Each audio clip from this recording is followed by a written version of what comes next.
তাহলে এখন আমরা শিখব কি মুনাফা অর্জন অনুপাত। মুনাফা অর্জন অ্যাকচুয়ালি কার উপর হয়? মুনাফা অর্জন অ্যাকচুয়ালি আমাদের কার উপর বেস করা হয়? নেট বিক্রয়ের উপর। কার উপর বেস করা হয়? তার মানে এই ফর্মুলায় যত জায়গায় আমাদের এই যে মুনাফা, এই যে নিট মুনাফার কথা বলবে বা পরিচয় মুনাফার কথা বলবে, এই সকল জায়গাগুলো কার উপর বেস করা হয়? কিন্তু এইটা মনে রাখবা যে ফর্মুলা কোনো কিছুই নিট বিক্রয়ের উপরে হবে, ব্যাপারটা এরকম না। ফর্মুলা যা ডিমান্ড করবে সেই অনুপাতে হবে, কিন্তু মুনাফা অর্জনটা হয় কার উপর বেস করে? নেট বিক্রয়ের বেস করে। তো এখন এখানে প্রথম যে ফর্মুলাটা বলছে, সে প্রথম ফর্মুলা কী বলছে আমাদের? মোট মুনাফা অনুপাত। তাহলে এখন মোট মুনাফা অনুপাত যদি আমরা বের করতে চাই, মোট মুনাফা অনুপাত, এখন যদি মোট মুনাফার কথা বলি তাহলে অনুপাত মানে আমরা কি বুঝি? যে দুইটা বিষয়ের ভাগ হবে, মানে রিলেশন থাকবে সেম জাতীয়।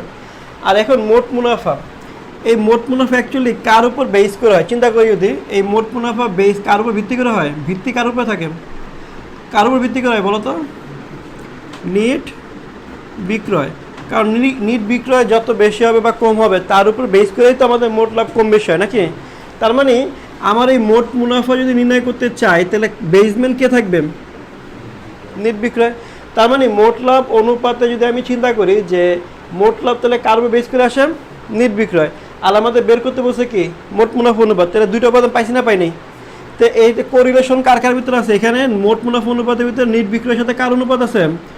মোট মুনাফার কি আছে? রিলেশন আছে। তার মানে এখানে মোট মুনাফা অনুপাত নির্ণয় করার সময় দুইটা উপাদান আমরা পেয়ে গেছি, একটা হলো মোট মুনাফা লাগবে, আর একটা কি লাগবে? নিট বিক্রয় লাগবে। এবার চিন্তা করো, অ্যাকচুয়ালি নিট বিক্রয় আসে কার ওপর ভিত্তি করে? ওপর বলছে, তার মানে কার উপর বলছি? নিট বিক্রয়। তাহলে এখন যদি কারো উপর ভিত্তি করে যদি আমি তৈরি করতে চাই, তাহলে কি কার উপর ভিত্তি করে আসতেছে? তো নিট বিক্রয় কোথায় আসবে? নিচে, কারণ ভিত্তিটা কি? নিট বিক্রয়। তার উপর ভিত্তি করে কে আসে? মোট লাভ। তাহলে এই যে মোট লাভটা বসবে কোথায়? মোট মুনাফা বসবে কোথায়? মোট মুনাফা বসবে উপরে। আর কার উপর বেস করে আসে? নিট বিক্রয়। যেমন নিট বিক্রয় কোথায় বসবে?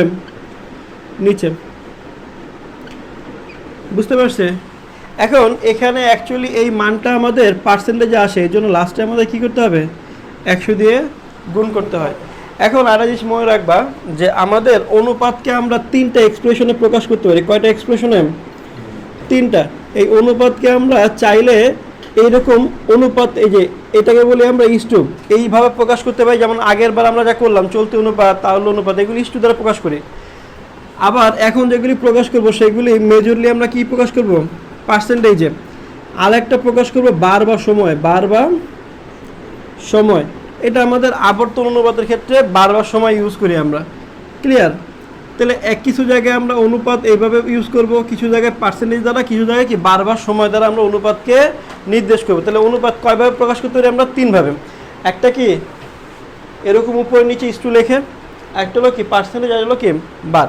তাহলে এখন যদি আমরা চিন্তা করি তাহলে এইটার অনুপাতে কেন পার্সেন্টেজ হলো? কারণ আমরা এখানে শতকরায় ভালো বুঝবো, এখানে অনুপাত দ্বারা বুঝতে পারবো না।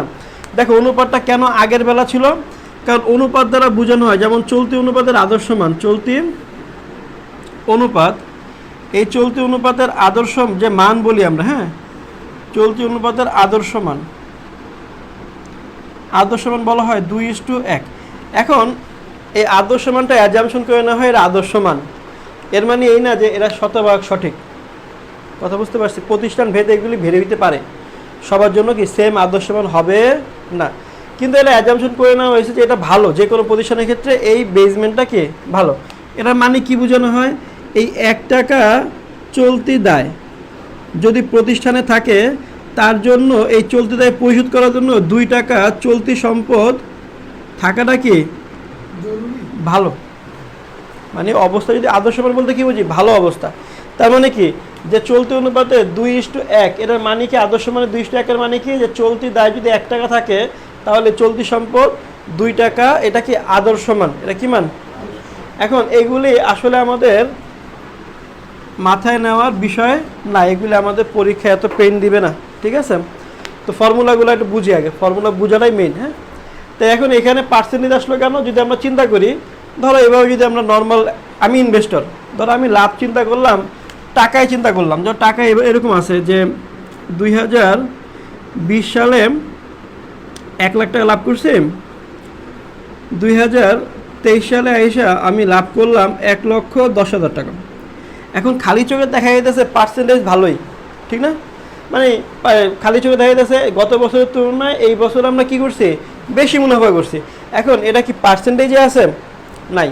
তাহলে পার্সেন্টেজ যদি থাকতো তাহলে আমরা বুঝতে পারবো যে আসলে বেশি লাভ করছে না কম লাভ করছে। ধরো এরকম হইলো, গত বছর আমি এই 1 লাখ টাকা প্রফিট করছি, ধরো 10 লাখ টাকার পণ্য বিক্রি করে, 10 লাখ টাকার পণ্য কী করে, আর এবার এই 1,10,000 টাকা আমি আয় করছি 15 লক্ষ টাকার পণ্য বিক্রি করে। এইবার দেখো তো রেশিও কি, এবার দেখো তো তুমি কি বলতে পারবা যে কে লাভবান? টাকার অঙ্কে বলতে পারবা, ও আচ্ছা এখানে বেশি, এখানে কম টাকা আছে 10 লাখ, আর এখানে বেশি টাকা, তার মানে এটাই কম লাভ হয়েছে, এটা বেশি লাভ হয়েছে। কিন্তু এটা যদি আমি পার্সেন্টেজে তোমাকে মানে প্রমাণ করে দিই তাহলে কী হবে, তোমার জন্য উপকার হবে। কীরকম? তাহলে এখন আমি 10 লাখ টাকা নিচে রেখে 1 লাখ টাকা যদি উপরে রাখি, তাহলে এখন আমি যদি ভাগ করি তাহলে কত আসে, 0.10 ইন্টু 100 যদি করি তাহলে কত পার্সেন্ট, 10%। তার মানে আমার গত বছর 2020 সালে মোট লাভ অনুপাত ছিল কত পার্সেন্ট, 10%। এইবার আসো এই পাশে যদি আমি 2023 সালে করতে চাই, তাহলে নিট বিক্রয় কত আছে আমাদের, 15 লক্ষ টাকা, আর এখানে আছে কত, 1,10,000 টাকা। তাহলে অনুপাত কত আসে এখানে, ইন্টু 100। এখানে কত আছে ভাগ করার পর, 1,10,000 ডিভাইড বাই 7.33। তাহলে এখন আমি যদি চিন্তা করি তাহলে এটাকে 100 দিয়ে গুণ করবো, কত হয়, 7.33। তাহলে এইবার দেখো তো আমি পার্সেন্টেজে বের করলে কি অনায়াসে বলতে পারতেছি না আগের বছরের তুলনায় এই বছর, মানে এই বছরের তুলনায় আগের বছর লাভ বেশি ছিল, আমার মোট লাভ অনুপাত বেশি ছিল। তাহলে এই কারণে পার্সেন্টেজ আমরা তুলনা করার একটা বড় একটা অংশ। পার্সেন্টেজ করা আমরা সাধারণত মনে করি পার্সেন্টেজ মানে শতকরা বের করা, কিন্তু পার্সেন্টেজের বড় একটা মৌলিক বৈশিষ্ট্য হলো কি, পার্সেন্টেজ তোমাকে তুলনা করতে শেখায়। কী করতে শেখায়? ধরো একটা যদি এখানে, যেমন এখানে তুলনা করছি না আমরা, দেখো 10% আর 7.33%, এখন তুলনা করে আমরা বলতে পারছি না কে ভালো আছে। এই জন্য এই মোট মুনাফা অনুপাত, এই অনুপাতগুলো যেগুলো আমরা বের করব সেগুলো আমরা পার্সেন্টেজে রূপদান করবো। তবে আবার সব কটা না, মানে এই যে শেয়ার প্রতি উপার্জন হার বা অনুপাত, এটা আমাদের পার্সেন্টেজে আসবে না, উপরগুলো পার্সেন্টেজে আসবে। কথা বুঝতে পারছি? তার মানে ডিমান্ড অনুযায়ী, হ্যাঁ, প্রশ্নের রিকোয়ারমেন্ট অনুযায়ী আমাদের আসলে ফর্মুলা চেঞ্জ হবে। এমন কোনো কিছু নাই যে প্রতিটা জিনিস মুখস্থ করতে হবে। কথা বুঝতে পারছেন? তাহলে মোট মুনাফা অনুপাত কেন এরকম হলো, আইডিয়া ক্লিয়ার? কোনো ঝামেলা আছে? নাই? সবাই বুঝতে পারছেন? মেধা বুঝছো? নাজিম? আচ্ছা, এই তোমরা বুঝছো? ওকে, তাহলে এবার সামনে আসো, সেকেন্ড কনসেপ্টে যাই আমরা। সেকেন্ড কনসেপ্টটা কি বলছে আমাদের, নিট মুনাফা অনুপাত। তাহলে মোট মুনাফা যদি আমাদের নিট বিক্রয়ের উপর নির্ভর করে, তাহলে নিট মুনাফা কি বিক্রয়ের উপর নির্ভর করবে।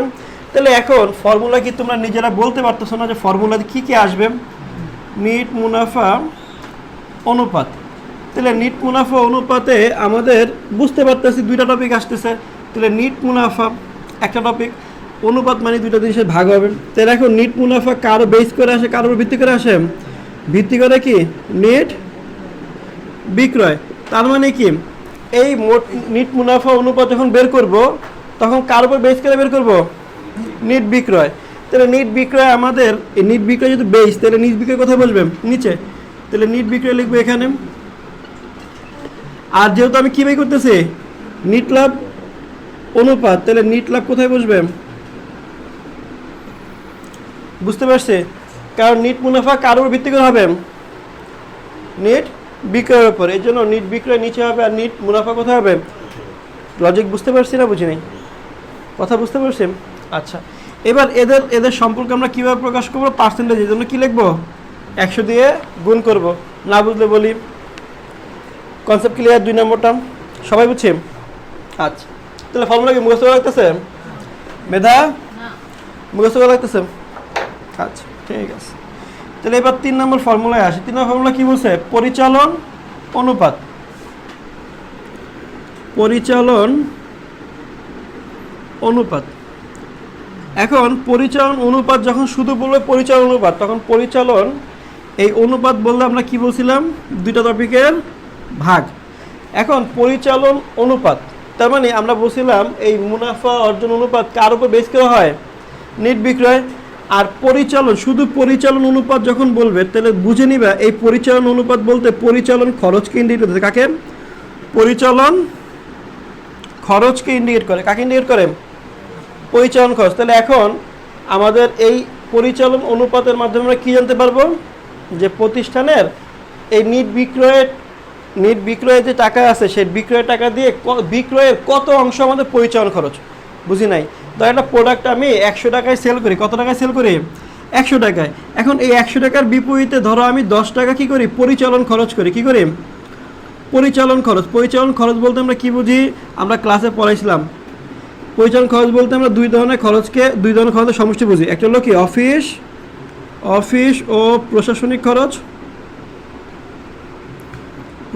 খরচ, আর একটা হলো কি বিক্রয় ও বন্টন খরচ। এদের সমষ্টিকে আমরা বলি কি? পরিচালন খরচ। তার মানে আমি বুঝতে পারলাম যে আমার 100 টাকার পণ্য সেল করতে গেলে আমার অফিস ও প্রশাসনিক খরচ এবং বিক্রয় বন্টন খরচ কত টাকা? 10 টাকা। তাহলে এর অনুপাত কত? বের করতে পারতে। তাহলে আমি অনুপাত বের করতে পারতেছি না। তাহলে অনুপাত কীভাবে বের করবো? এই 100 টাকার বেস করে তো আমি 10 টাকা করতেছি নাকি? তাহলে 100 টাকার বেস মে যদি 10 টাকা হয় তাহলে আমি 100 টাকা কী করতেছি? 10 টাকা পরিচালন খরচ, আর সেল করছি কত টাকার? 100 টাকার। তাহলে এখন অনুপাত করলে কত? 0.10 × 100 যদি আমি করি তাহলে কত পার্সেন্ট? তার মানে আমি বুঝতে পারতেছি যে বিক্রয় যত টাকা হবে তার 10% আমি কী করি? পরিচালন খরচ। এখন যে প্রতিষ্ঠান যত কম পরিচালন খরচ করে সেই প্রতিষ্ঠান তত ভালো, কারণ তার প্রতিষ্ঠানে যত পরিচালন খরচ যত কম হইতেছে তার কি প্রফিটের রেশিও বেড়ে যাচ্ছে না? বুঝি নেই? তাহলে এখন যে প্রতিষ্ঠান দেখবা যে পরিচালন খরচ বাবদ কম টাকা ব্যয় করে সেই প্রতিষ্ঠান অটোমেটিক ভালো, তার অপারেটিং কস্টের উপর নিয়ন্ত্রণ আছে। বুঝছি না? বুঝি নেই? আচ্ছা, তাহলে এই কারণে আমরা পরিচালন অনুপাতটা বের করি। কথা বুঝতে পারছি না? বুঝিনি?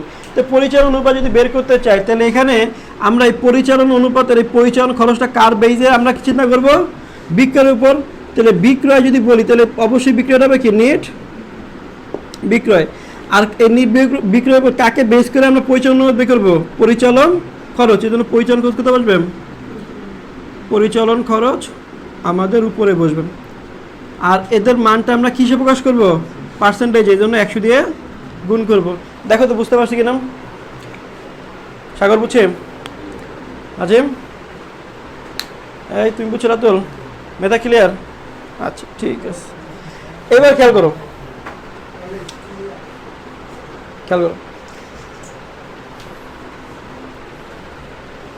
তাহলে এবার খেয়াল করি আমরা সম্পদের ওপর মুনাফার 4 নম্বর কনসেপ্ট কি বলছে? সম্পদের ওপর মুনাফার হার। দেখো এখন খেয়াল করো, এখন আমাদের এখানেও কিছুটা বের করতে হবে। এখন ঠান্ডা মাথায় যদি চিন্তা করি, এখন দেখো আমাদেরকে এখানে বলছে কি বলে দিয়েছে? দেখো সম্পদের ওপর মুনাফার হার। তাহলে এখন দেখো এটা এখানে কি আমাদের বিক্রয় রিলেটেড কোনো কথা আছে? তার মানে দেখো প্রশ্ন ডিমান্ড করতেছে কি বিক্রয় এখানে প্রয়োজন নাই। তো প্রশ্নের ডিমান্ড দেখো আমরা বলছিলাম কি প্রশ্ন যে নামটা অনুপাতের নামটাই কি উত্তরের দেওয়া থাকে, অনুপাতের নামের ভিতরে কি থাকে? উত্তরটা দেওয়া থাকে। তাহলে এখন যদি চিন্তা করি তাহলে এখানে সম্পদের ওপর, তার মানে সম্পদের ওপর মানে কি সম্পদের নিচে থাকবে। আর কি বলছে ওপর? কি মুনাফা? মুনাফার হার। কোন মুনাফা বলা আছে? যদি প্রশ্নে কোন মুনাফা যদি উল্লেখ করা না থাকে তাহলে সবসময় মাথায় রাখবা কর পরবর্তী নিট মুনাফা। কি পরবর্তী? কর পরবর্তী নিট মুনাফা অথবা নিট মুনাফাকে আমরা বুঝি এই মুনাফা দ্বারা। কথা বুঝতে পারছি? তার মানে সম্পদের উপর মুনাফার হার, তাহলে মুনাফার হারে যে মুনাফা এটা থাকবে কোথায়? উপরে। তাহলে এ কি মুনাফা? নিট মুনাফা। আর সম্পদের উপর বলতে সম্পদ কোথা থাকবে? নিচে। এখন একটু চিন্তা করো, এখানে আমরা লিখি মোট সম্পদ। এখন চিন্তা করো এখানে একটু কথা আমাদের আছে। এই মোট সম্পদের ভিতরে একটা সম্পদ আছে যে সম্পদটাকে আমরা সম্পদ হিসেবে কাউন্ট করি না, তার নাম হলো অসমন্বিত ব্যয় বা অলিক সম্পদ। অসমন্বিত ব্যয় বাদে। এখন আমরা একটু বুঝি যে সম্পদকে আমরা কয় ভাগে ভাগ করতে পারি। দেখো নর্মালি সম্পদকে আমরা 4টা শ্রেণীতে আলাদা আলাদা করে ভাগ করি। কয়টা শ্রেণীতে? সম্পদকে আমরা কয়টা শ্রেণীতে ভাগ করি? 4টা। স্থায়ী সম্পদ, তারপরে আমরা করি দীর্ঘমেয়াদী বিনিয়োগ, দীর্ঘমেয়াদী বিনিয়োগ, চলতি সম্পদ। আর আরেকটা টপিক হলো আমাদের অসমন্বিত ব্যয়, অলিক সম্পদ, ভুয়া সম্পদ বা অন্যান্য সম্পদ। তো এখানে আমরা যেই নামে এটাকে ইন্ডিকেট করি না কেন এই চারটা ভাগে আমরা ভাগ করতে পারি। তো এখানে অসমন্বিত ব্যয় বা অলিক সম্পদ, অসমন্বিত ব্যয়কে আমরা কি বলতেছি, অলিক সম্পদ হিসেবে ডাকা হয়, ভুয়া সম্পদ হিসেবে ডাকা হয়। এটার মানেটা কি, এটা কারণটা কি? এটার মূল কারণ হলো এই যে আমাদের সম্পদটা আছে এর ভিতরে সম্পদের যে অ্যাকচুয়াল বৈশিষ্ট্যগুলা সেগুলো কি পরিপূর্ণভাবে নাই। এখানে যে সম্পদগুলো থাকে এগুলো অ্যাকচুয়ালি কি ব্যয়ের একটা অংশ। এই অংশটা আমরা প্রতি বছর কি করি, একটু একটু করে সমন্বয় করি। কি করি? প্রতি বছর মুনাফার সাথে আমরা এই অসমন্বিত ব্যয়কে অবলোকন করে প্রতি বছর কি করি, সমন্বয় করে আমরা মুনাফার পরিমাণ কমাই এবং ট্যাক্স কমাই। এখন এই অসমন্বিত ব্যয়কে এক বছরে আমরা ব্যয় না দেখা কি করি, অনেকগুলো বছর ভাগ করে দিই। কেন ভাগ করে দেই? কারণ এতে করে যদি আমি এই ব্যয়গুলোর পরিমাণ বেশি থাকে, যেমন বিলম্বিত বিজ্ঞাপন, শেয়ার অবহার, তারপরে শেয়ার অবলেখকের কমিশন, প্রাথমিক খরচ, নতুন পণ্যের গবেষণা ব্যয়, এগুলির খরচ অনেক বেশি হয়। তো এই ব্যয়গুলা কোম্পানি যদি এক বছরের ব্যয় হিসাবে দেখায় তখন দেখা যায় প্রতিষ্ঠান বেশ বড় অঙ্কের লস করে। এই লসটা না দেখানোর জন্যই প্রতিষ্ঠানটাকে সম্পদ আকারে প্রথমে দেখায় এবং প্রতি বছর এক বছর পর পর প্রতি বছর কী করে এটাকে অবলোকন করে করে এইগুলোকে কি সম্পদটাকে কমায় এবং কি ব্যয় আকারে দেখায়। ব্যয় আকারে দেখানো বলে কী হয়, নিট মুনাফা কী হয়, কমে যায়। এতে করে নিট মুনাফা থেকে সরায় আনে টাকাগুলো প্রতিনিয়ত অবলোকন করে করে। কথা বুঝতে পারছি? এজন্য এইগুলার আসলে অ্যাকচুয়াল নেচার সম্পদের না। এজন্য এটাকে সম্পদের ক্লাসিফিকেশন থেকে এখানে আমরা আলাদা করে দেখি। এই জন্য মোট সম্পদ যখন লিখছি তখন অসমন্বিত ব্যয়ের কোনো সম্পদ যদি থাকে সেগুলোকে আমরা এখানে ইনক্লুড করব না। তার মানে অসমন্বিত ব্যয় বাদে কি, অসমন্বিত ব্যয় বাদে বাকি যে সম্পদগুলো আছে সেই সম্পদগুলোকে আমরা এখানে লিখব। কথা কি বোঝা গেল? মাথায় আসলেন? সবাই বুঝছেন? আচ্ছা, তাহলে এখন এখানে আমাদের কিসে প্রকাশ করতে হবে উত্তরটা? হারে। এর জন্য আমাদের লাস্টে কী করতে হবে, 100 দিয়ে গুণ করে দিতে হবে। না বুঝলে বলি। বুঝতে পারছেন? সবাই ক্লিয়ার এই 4 পর্যন্ত? আচ্ছা, 5 নম্বর যদি খেয়াল করি, 5 নম্বর কি বলছে, সাধারণ শেয়ার মালিকদের সত্ত্বের উপর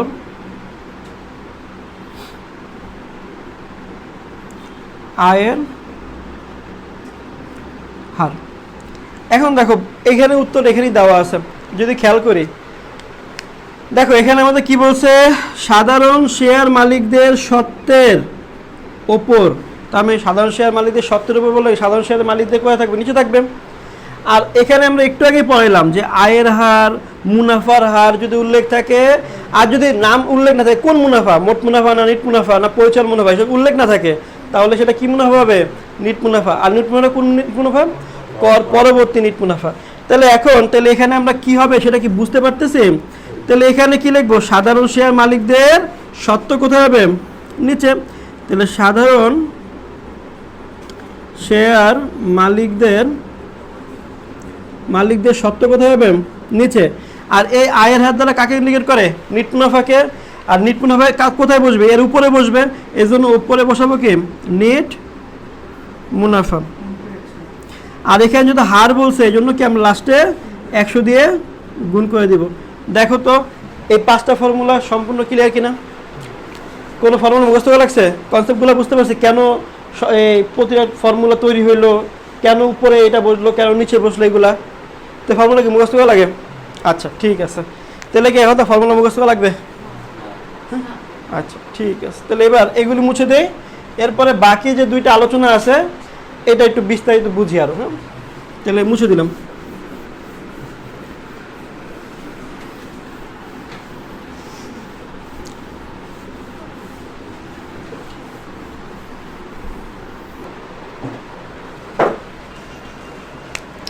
দেখো 6 নম্বর ফর্মুলা আমাদের কি বলছে,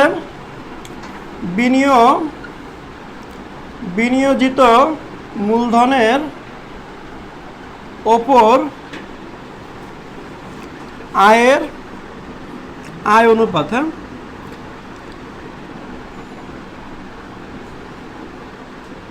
তাহলে এখন আমরা আগে আসো অনুপাত মানিয়ে হলো কি তুলনা করাতে তুলনা করব।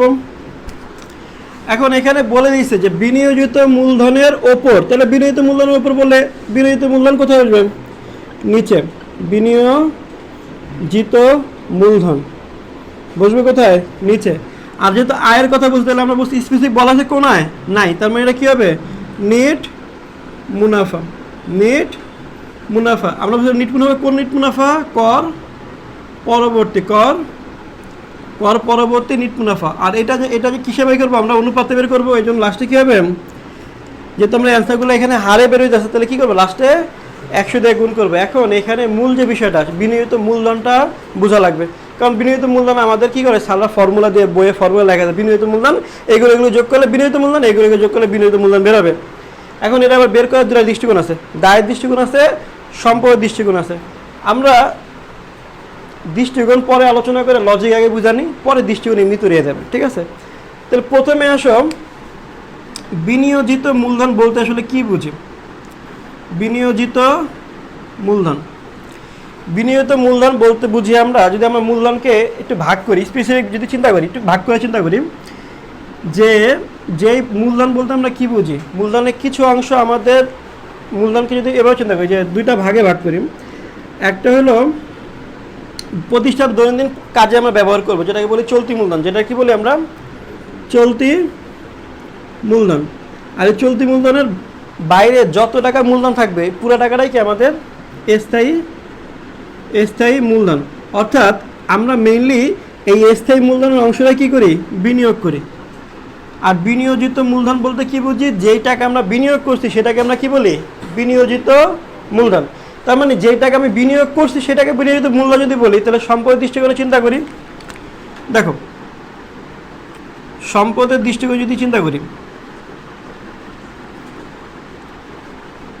তাহলে এবার চিন্তা করো আমি কি স্থায়ী সম্পদ কি বিক্রি, আমি কি বিনিয়োগ করি না? দেখো তো, চিন্তা করেন।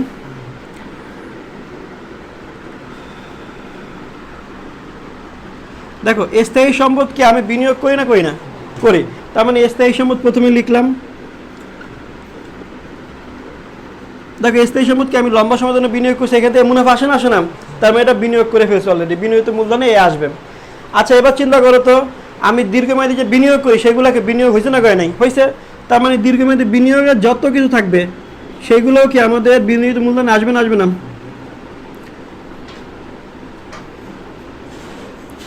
আচ্ছা, এইবার চিন্তা করো আমাদের যে ফর্মুলা যদি লিখি, ফর্মুলার ভিতরে অনেক কিছু লেখা যায়, আমি ফর্মুলা একটু দেখাবো কীভাবে ফর্মুলা তারা লিখছে আর লজিকগুলো লিখি। এখন দেখো, আমি সম্পদকে 4টা ভাগে ভাগ করছিলাম একটু আগে। এখন 4টা ভাগে যখন ভাগ করছিলাম তখন কি আমি অসমীত ভাই কী বলছিলাম? সম্পদ হিসেবে বিবেচনা করব না। তাহলে সম্পদ হিসেবে কাকে বিবেচনা করবো? আরেকটা আসলে চলতি সম্পদ, সেটা এখন লিখি নাই, এখানে লিখি নাই। এখন আমি বলছিলাম কি যে চলতি মূলধন ব্যতীত বাকি টাকা, নাকি চলতি মূলধনের জন্য যে টাকা আমি রাখবো, মানে চলতি মূলধন বলতে এখানে স্পেসিফিক বুঝাইতেছি আমরা চলতি মূলধনও না, চলতি মূলধনের কিছু টাকা আমি বিনিয়োগ করতে পারবো। কীরকম? যেমন চলতি সম্পদ যত টাকা আছে সেখান থেকে চলতি দায় যদি আমি ব্যাকআপ করে ফেলি, ধরো চলতি সম্পদ আমাদের 50,000 টাকা আছে আর চলতি দায় হবে 30,000 টাকা। তাহলে এখন এই দায় মেটানোর পরে আমার কাছে কত টাকা উদ্বৃত্ত থাকে? 20,000 টাকা। আচ্ছা, চাইলে কি আমি এই টাকাকে ইনভেস্ট করতে পারি না? পারবো না? 1 বছর পর্যন্ত পারবো অ্যাটলিস্ট।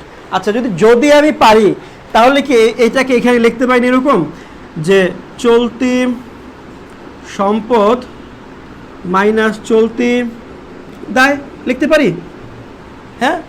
আচ্ছা, এখন যদি এভাবে লিখি তাহলে এরা সম্পদের দৃষ্টিকোণে কী আসে? বিনিয়োজিত মূলধন।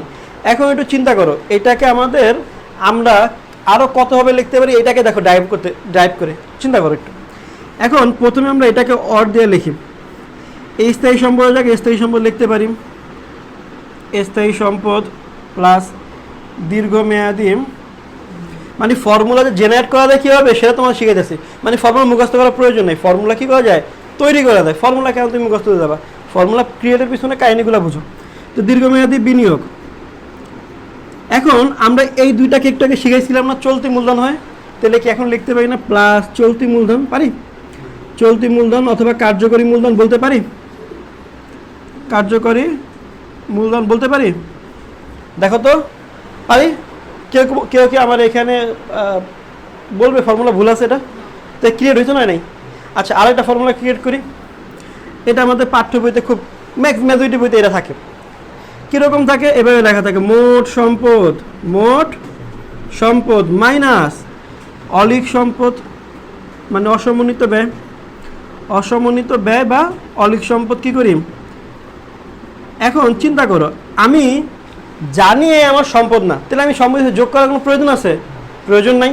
তাহলে আমি যোগও করবো না, বিয়োগ করার দরকার আছে? দরকার নেই। আচ্ছা, করলাম। এতটুকু করার পর মোট সম্পদে আবার কে জানি যুক্ত আছে মোট চলতি সম্পদের পুরো অংশ। তাহলে পুরো অংশকে আমি বিনিয়োগ করতে পারবো। তাহলে পুরো অংশ বিনিয়োগ করতে কতটুকু পারবো? দায়ের অংশ বাদ দেওয়ার পরে। তাহলে এখানে দেখো, পরে আবার আমরা কি করি, চলতি দায়ের আবার কি করতে হয়, এখান থেকে বাদ দিয়ে দেখাইতে হয়। দেখো তো, এই ফর্মুলা মুখস্থ করার দরকার আছে না ক্রিয়েট করা গেল?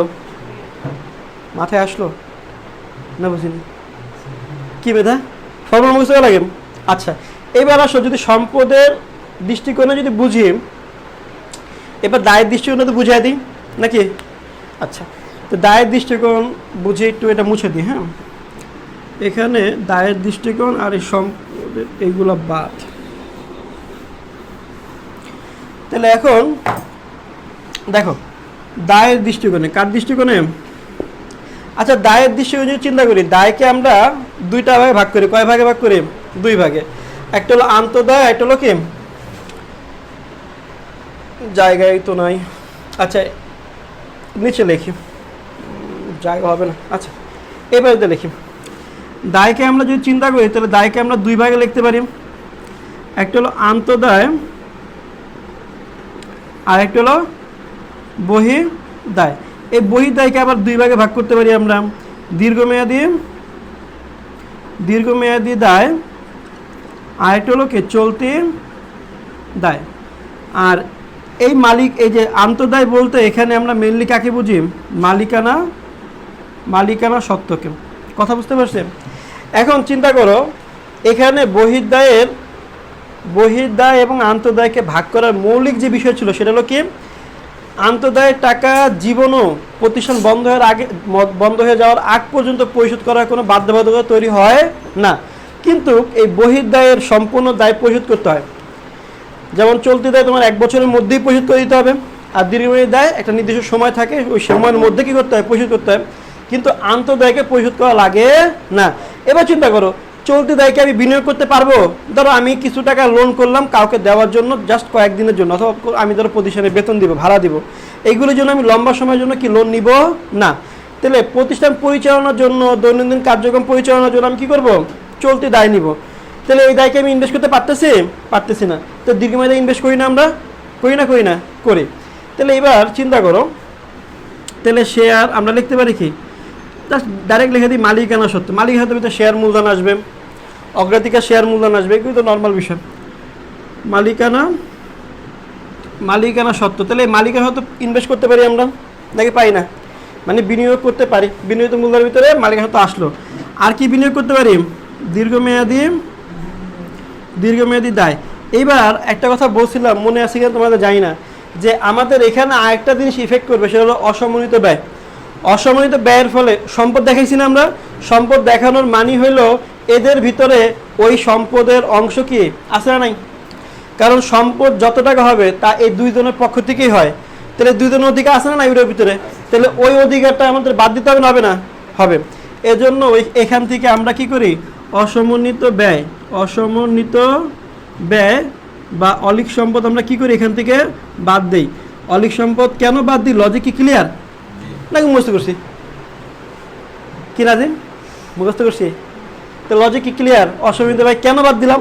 আচ্ছা, এইবার দেখো, এইটাকে নিয়ে আমরা আরো ফর্মুলা তৈরি করতে পারি। কিরকম দেখো,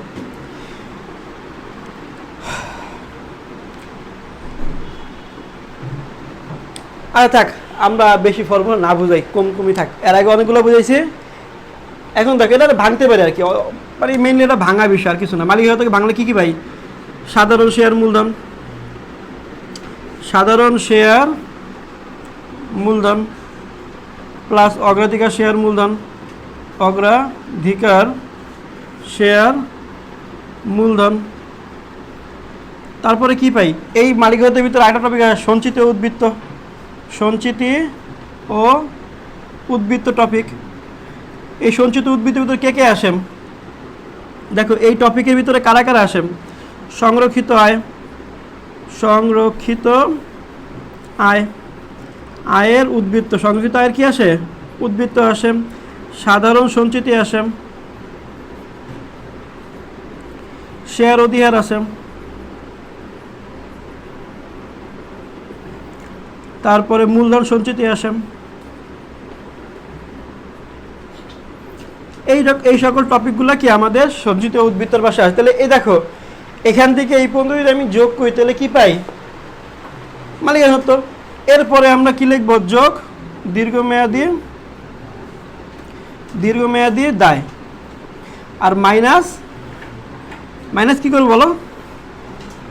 অসমন্বিত ব্যয় বা অলিক সম্পদ, অলিক সম্পদ। তাহলে এখন এতটুকু বুঝতে পারলাম, এই পুরাটুক আমাদের একটা কি হইলো? ফর্মুলা হইলো না? হইলো না? তো এইভাবে করে একটা ফর্মুলা তৈরি করতে পারি আমরা। এখন বলো মুখস্থ করতে হবে ফর্মুলা?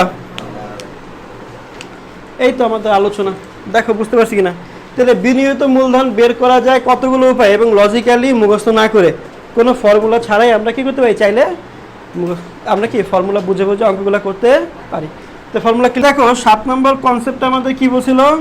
শেয়ার প্রতি উপার্জন হার, শেয়ার প্রতি উপার্জন হার। তাহলে শেয়ার প্রতি উপার্জন হার। এখন আমি যা উপার্জন করবো সেটাই তো আমি বন্টন করবো নাকি? তাহলে উপার্জন যেটা করব সেই টাকা থেকেই তো আমি বন্টন করবো। তাহলে সেই টাকা উপার্জনের টাকাটা কোথায়? উপরে থাকবে। আর এই উপার্জন বলতে আমরা কাকে বুঝি? নিট মুনাফা। কাকে বুঝি এই উপার্জন বলতে? কাকে বুঝি আমরা? নিট মুনাফা। কোন নিট মুনাফা? কর পরবর্তী কর। তার মানে এখন একটু চিন্তা করো, আমাদের মুনাফার উপর দুইটা পক্ষের মুনাফার দাবিদার আছে। কয়টা পক্ষ? দুইটা। এক হলো সাধারণ শেয়ার মালিক, আর এটা হলো কি অগ্রাধিকার শেয়ার মালিক। আর এখানে শেয়ার প্রতি উপার্জন হার বলতে সাধারণ শেয়ার মালিকের শেয়ার প্রতি উপার্জন হার কি বোঝায়? কাকে বোঝায়? তাহলে এই নিট মুনাফা থেকে অগ্রাধিকার শেয়ার মালিকের দাবিটা বাদ দিতে হবে। তাহলে এখন যদি এভাবে লিখি, কর পরবর্তী নিট মুনাফা মাইনাস অগ্রাধিকার লভ্যাংশ, অগ্রাধিকার লভ্যাংশ। তার মানে অগ্রাধিকার লভ্যাংশ আমরা কি করবো? এখান থেকে বাদ দিলাম। বাদ দেওয়ার পর যা থাকে সম্পূর্ণ অধিকার কার? সাধারণ শেয়ার মালিকের। আচ্ছা, সাধারণ শেয়ার মালিক যত টাকা পাবে অত টাকাকে আমরা কি করব? প্রতি শেয়ারে ভাগ করব। তাহলে প্রতি শেয়ার বললে শেয়ার সংখ্যা দিয়ে ভাগ করলে তো পেয়ে দেয় প্রতি সংখ্যা কত। তাহলে এখানে কি লিখবো? সাধারণ শেয়ার সংখ্যা। কি লিখবো? সাধারণ শেয়ার সংখ্যা। আর এটার অ্যান্সার আমরা পার্সেন্টেজ জানতে চাই না, এটা টাকায় জানতে চাই। এই জন্য কি এখানে 100 দিয়ে গুণ করার দরকার নাই। কথা বুঝতে পারছি? তাহলে প্রতিটা ফর্মুলায় আমাদের কি হলো? 100 দিয়ে গুণ করার প্রয়োজন ছিল, এই জন্য করছি, কারণ এটা রেশিওতে বের করতে দিয়েছিলাম পার্সেন্টেজে। আর এখানে আমাদের কি পার্সেন্টেজ না, টাকা বের করা লাগবে, এই জন্য কি 100 দিয়ে গুণ করার প্রয়োজন নাই। তো ফর্মুলা ক্লিয়ার? সবাই ক্লিয়ার?